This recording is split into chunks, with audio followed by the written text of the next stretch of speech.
Yedidia, it's me, God. Are you listening? I perk up and try to focus. It's been a while since God has talked to me. I whisper, just in case anyone else is in the computer lab with me, yes. Advertisements. Good. Yedidia, listen closely and whatever you do, do not turn around. The deep, almost guttural voice coming from behind me exudes authority. A jealous God, Mom used to say. It's not exactly what I'd expect, but it is him. Of course, the last time God talked to me was when I was maybe 12. That's when I learned to trust God. He saved my life. I had just thrown a strike at Lucky Lanes when I heard a calm voice from behind tell me to move. I jerked around to find the source of the voice, but there was no one within 30 feet of me. Having remembered stories from my mom's youth about avoiding disaster by following the voice of God, I decided to obey the voice. I walked briskly back to the benches where my friends gave high fives, disconcerted by my hollow expression. Timmy began walking to the ball dispenser for his turn when an overhead light fell down, crashing just feet from where he stood. That's when I knew it was God who had talked to me. So here I am, years later in Southern Methodist University's library computer lab at about 10:30 p.m., working on an econometrics assignment, and God is talking to me again. When I got here a few hours ago, there was a smattering of kids here, books spread across tables, whiteboard markers squeaking, passionate whispering. The computer lab, where I've been camped out for at least 3 hours, has had a handful of students filter through. Some of them fellow econometrics students. Advertisements. I've never been ashamed of my faith. I've always taken pride in being God-fearing. So, resisting temptation, I obey. My ways are not your ways. I fix my gaze straight ahead and wait for my next instruction. That's when I notice I'm not alone. A girl in a striped dress sits 3 rows in front of me. I recognize her from my econometrics class. Rachel, I think. What do you need, God? I whisper, hoping Rachel, or is it Rochelle, doesn't hear me above the buzzing fluorescent lights and the occasional whir of computer fans. God says nothing. I feel my skin start to get hot, my mind running through all the things that God could be telling me. Is my computer going to explode? Did my mom die? Rachel closes down her computer, gathers her things, and stands up, turning towards me. She takes a few steps forward before she notices me. Oh. Hey, Jed, she says, flashing a polite smile. I swallow, realizing I probably look nervous. Hey. She stops in her tracks, her eyes narrowing as her gaze moves from my face to just above me. Her hand covers her mouth. I start to turn around, as a reflex, to see what she's looking at when the voice stops me. No, God says. Rachel whimpers, gives me one more glance and runs for the door. I hear the door squeak open and clap closed. I take a deep breath. God? I say, louder this time. Why can't I turn around? You remember what happened to Lot's wife? Yes, I say, remembering the first time I heard the story in Sunday school. What exactly is a pillar of salt? I asked Brother Collins. Faith, he said. A pillar of salt is faith? No, the point of the story is faith. We should have enough faith to trust in God no matter what. Turning away from God for even 1 second, as Lot's wife did, could be fatal. Yedidia, stand up and keep looking forward, God says. I obey, seeing that I am now alone in the lab. I listen closely for any activity outside in the library lobby. I think I hear the distant clicking of a keyboard but can't tell. The computer monitor 3 rows ahead, where Rachel was sitting, flickers on displaying a security camera feed from the road in front of the library. The feed is motionless. I lean forward on the desk in front of me, focusing on the screen. After a moment, Rachel enters the screen from the bottom, stepping down the curb to cross the street. Her phone is up to her ear. Look closely, God says. But, does she need help? Why are you showing me this? Keep looking, Yedidia. Rachel stops in the middle of the road, phone still up to her ear. She slowly turns around and faces the camera directly. Her face transitions from terrified to somber and she puts her phone down. A flash of headlights briefly enters the scene before a Mack truck slams into her, wiping the feed clean. The only thing left behind is a small spray of blood on the ground and her phone. Oh, my gee, what the heck? I scream. An intense pit grows in my stomach and my heart starts pounding in my throat. Others had to have heard the crash. God, what are you doing? Tell me, please. Did I do that, or did I let it happen? The voice booms behind me, sounding impatient. I try to steady my breathing. What could God possibly be trying to teach me? Who are you? I ask through clenched teeth. Advertisements. You modern humans think you know me.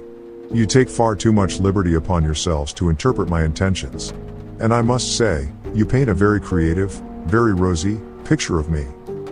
This can't be God. God wouldn't. I know what you're thinking, Yedidia. I always know what you're thinking. I know everything you do. I saw the way you looked at that girl. But I didn't. By the way, her name isn't Rachel, it isn't even Rochelle. It's Nikki. Rachel is the girl who normally sits by her in class. That might be true. I see the deep empty cavern in your soul. You try to fill it with school, or with friends and love interests, and we all know how that goes. A door shuts in the distance. You try to fill it with religion, with me. You're not alone, by the way. Why do you think your mom and dad forced religion upon you from before you could walk? Because. Yes, Yedidia, because they also lived with that great void. It's why they named you Yedidia, a friend of God, by definition. Modern humans wear this facade as if they have found ways to cope with that void. But they haven't, not really. No one has. And you know why? Do you know why the void exists in the first place? My knees shake, my palms sweat. I glance around the room, looking for something, some way to get out. Yedidia, do I need to remind you that I can read your thoughts? Focus on me, please. Okay, God. My vision blurs as tears well up in my eyes. It's death. It's always about death. Death waits around the corner for everyone, every living being.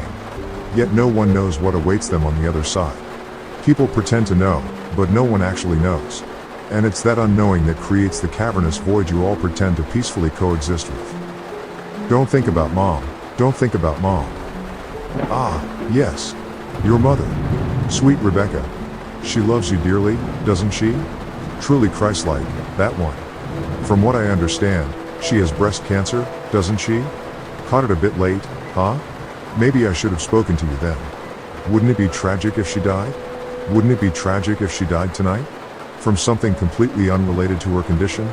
What if she decides to go on a late-night walk? I know Lorien Drive is a busy one. What if a newly licensed teenager coming home from a night on the town gets a text at the right time? From a girl he's had his eye on? A text that can't quite wait until getting home. Let me see. Alan Waters meets that criteria. He's just stopped into Walgreens to buy a gallon of water. His friend Yarn told him that if he drinks a bunch of water after a night of partying, he won't have a hangover the next morning. He's getting back in his car. Oh, and there goes your dear mother Rebecca, she's getting her shoes on right now. No, God, please. Why me? Why are you doing this to me? Advertisements. Because, Yedidia, you need to face death. The only way to fill that void, or at least partially fill the void, is to look death straight in the face and confront it. I know that you are a weak one. You know that as well as I, but you have great potential. Consider this a favor. A little extra boost. I know you're not God. God wouldn't be doing this. What am I supposed to do when faced with a demon? Something in the name of Jesus Christ. I turned Lot's wife into a pillar of salt, didn't I? Just for turning around. You believe that, right? I clench my fists. Mr. Alan Waters is turning onto Lorien right now. Rebecca is 2 blocks east. Are you ready for this? Of course not. No one ever is. Now as this happens, I want why. Look death straight in the face and confront it. I swing my body around, knocking over my chair. Floating just below the ceiling is a dark, scaly entity, a man whose dark face shimmers in the light, with deep black sockets for eyes and a gaping wide mouth stretched into a smile. His head is bald with tufts of black hair coming off the sides of his head. His chest and shoulders are covered with a black cloak. In the name of Jesus Christ, I yell. He opens his mouth to speak, and an intense wave of heat blows my hair back. Black ink spews from his lips and his voice takes on guttural overtones. But what if I really am God? Then your little trick won't work, Yedidia, friend of God.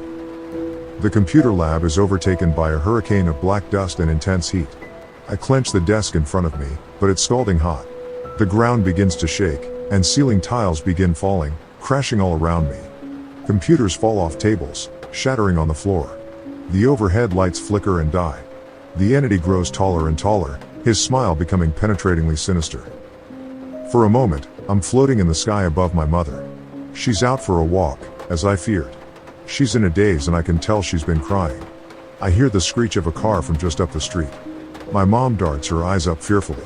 The fire alarm in the computer lab pierces the rumbling, growing louder by the second. The shaking intensifies. The entity opens its mouth wide and 1,000 blood-curdling screams emanate from seemingly all directions, drowning out all else.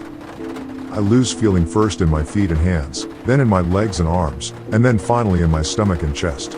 I begin shrinking and my vision grows cloudy. I try screaming but can't get anything out. My hearing becomes muffled.